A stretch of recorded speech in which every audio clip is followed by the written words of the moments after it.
दोस्तों, झारखंड में लगातार दूसरी बार जीत के बाद अब हेमंत सोरेन की नजर अपनी पार्टी को राष्ट्रीय दल का दर्जा दिलवाने पर है और इसके लिए झारखंड मुक्ति मोर्चा ने विशेष प्लान तैयार किया है।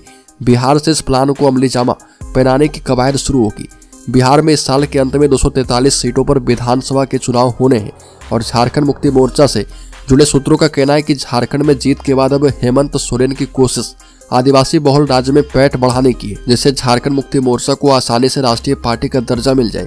चुनाव आयोग के नियम के मुताबिक राष्ट्रीय दल का दर्जा हासिल करने के लिए किसी भी पार्टी को 4 या उससे ज्यादा राज्य में लोकसभा चुनाव या विधानसभा चुनाव लड़ना होता है।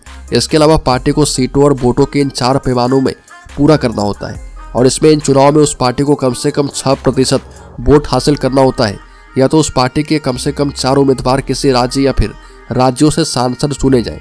संबंधित पार्टी को कम से कम 4 राज्य में क्षेत्रीय पार्टी होने का दर्जा हासिल करना होता है।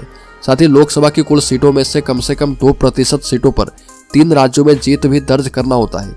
हेमंत सोरेन की पार्टी अभी इंडिया गठबंधन में है और पार्टी की कोशिश इंडिया गठबंधन में रहते हुए ही राष्ट्रीय दर्जा हासिल करने की है और इसके लिए हेमंत सोरेन आदिवासी वोटों का सहारा लेंगे। बता दें कि बिहार चुनाव के 6 महीने के बाद पश्चिम बंगाल में विधानसभा के चुनाव होने हैं और पश्चिम बंगाल के पुरुलिया और बांकुड़ा जिले में झारखंड की पार्टियां चुनाव लड़ती रही है। 2016 में झारखंड मुक्ति मोर्चा ने 22 सीटों पर उम्मीदवार भी उतारे थे। हेमंत सोरेन की नजर असम पर भी है।